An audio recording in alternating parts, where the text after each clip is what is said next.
Joe Rogan's latest podcast episode unfolded more like a rapid-fire game of pinball than a standard interview, darting between ideas at full speed, unpredictable yet strangely engaging. Doing media, are you talking about the CBS lawsuit? Among other things, yes. Right, but don't you think there's a real issue with what... At one moment, Bernie mentioned Trump's lawsuit against some media outlets, but it quickly became obvious he wasn't working with the full picture. Stephanopoulos say? I can't remember. It was I honestly don't remember. Which is why today we're breaking down these lawsuits step by step, a quick reality check for Bernie, grounded in facts and plain common sense. Don't forget to subscribe, and let's jump right in. I mean, one of the things, and there's a lot of arguments about Trump, that worries me very, very much is this movement toward authoritarianism and going after media, suing media, taking away the authority that Congress has. When you say suing media, are you talking about the CBS lawsuit? Among other things, yes. Right, but don't you think there's a real issue with what they did? No. In this sense, you don't think that there's a real issue in editing conversations to give someone an answer that's different than what they really answered? Joe, I've been on 8 zillion shows, right? In my life. Okay. Now, should I sue you if you ask me some stupid question that I don't like, right? Or that you do something? Should I sue you? Yeah, but that's not what... Bernie paints Trump as nothing more than a sore loser who can't handle tough questions. But that's a cartoonish take. Trump dealt with relentless grilling from reporters like Jim Acosta without ever suing, because tough, even hostile questions don't usually cross into legal territory. Outlets like CBS or the Des Moines Register, however, are a different story.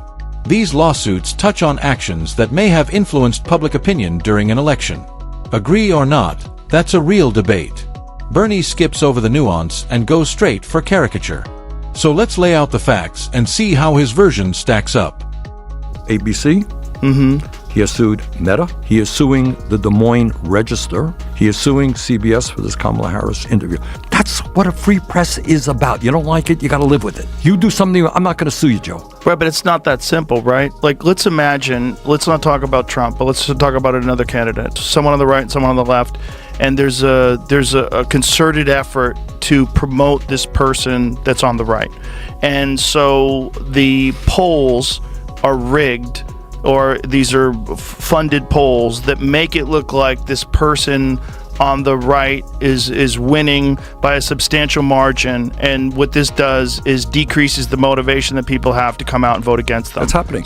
For context, just before the election, the Des Moines Register, which Rachel Maddow hyped as the gold standard of polling, had Kamala up 3 points on Trump.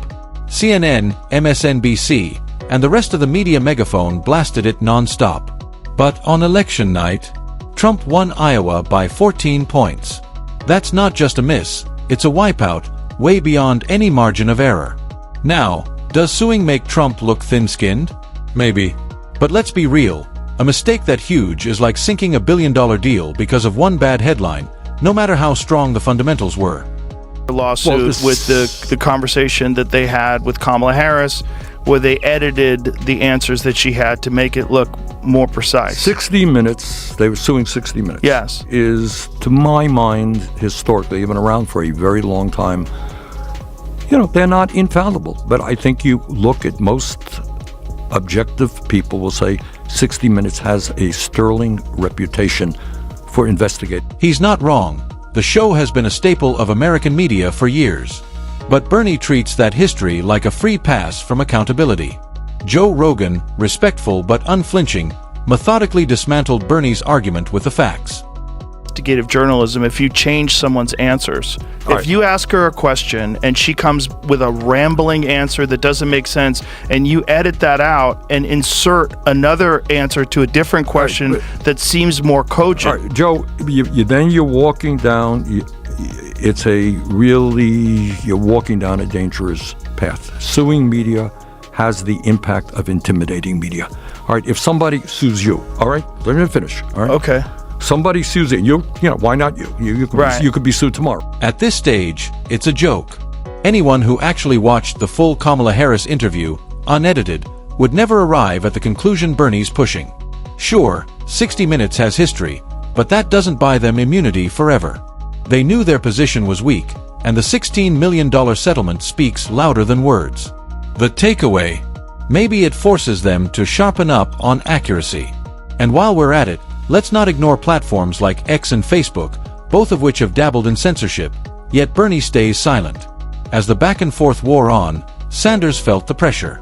That's when he tossed out a hypothetical so far-fetched it bordered on absurd. Why not you? Right. You could be sued tomorrow, right? Because you are doing this. You're too sympathetic to this. Right. And Joe, you did that, and they have a big law firm behind you. You're going to have to spend zillions of dollars defending yourself. You know what? Next time you do an interview, you say, maybe I'm not going to go in that area. No, Right? but it's not that. It's editing things to make deceptive editing. Joe, So in deceptive editing, I don't you know, give people a different perception of who this Yeah, I candidate understand is that. than reality. All right, but you that's gotta not explain- But that's not objective journalism. I know, but- that's campaigning for that All person. right, but Would you agree with that? I don't have those details. I don't know that I agree. Trump targeted ABC after George Stephanopoulos flat out claimed he'd been found civilly liable for groping, a charge that simply wasn't true. That's not a small error, it's a massive distortion, especially from a top network anchor. No wonder ABC cut a $15 million check to settle. Look, plenty of outlets rip into Trump, or any politician, without issue. But fabricating a verdict of that scale, that can destroy reputations. Criticizing policy is fair. Inventing courtroom outcomes? That's crossing the line. In that sense, Trump's lawsuit wasn't vanity, it was a boundary. And once the facts are clear, Bernie's spin becomes obvious. It's universally accepted that Well, that's what they did. Then you got to tell me why he is suing ABC. Why he's suing Meta. Let's just talk about the 60 Minutes No, one but first. no, but it's not we just could go to ABC, but I'm not aware of that Well, one either. George Stephanopoulos said something that he didn't like. But the point is, What did Stephanopoulos say? I can't remember. It was I honestly don't remember. But Well, I think what he was saying was factually incorrect about the results of one of Trump's trials. all right, guess what? If I were to sue everybody who said things that were factually incorrect about me, I'd be suing people zillions of times. Of course he remembers. He just left it out because it blows his whole argument apart. I want to hear what you think, so drop your thoughts in the comments and let's get the discussion going. And if you want your friends hearing the news from an independent source like this one, share the video. That's how we push back against partisan media. Most importantly, never stop questioning and never stop thinking.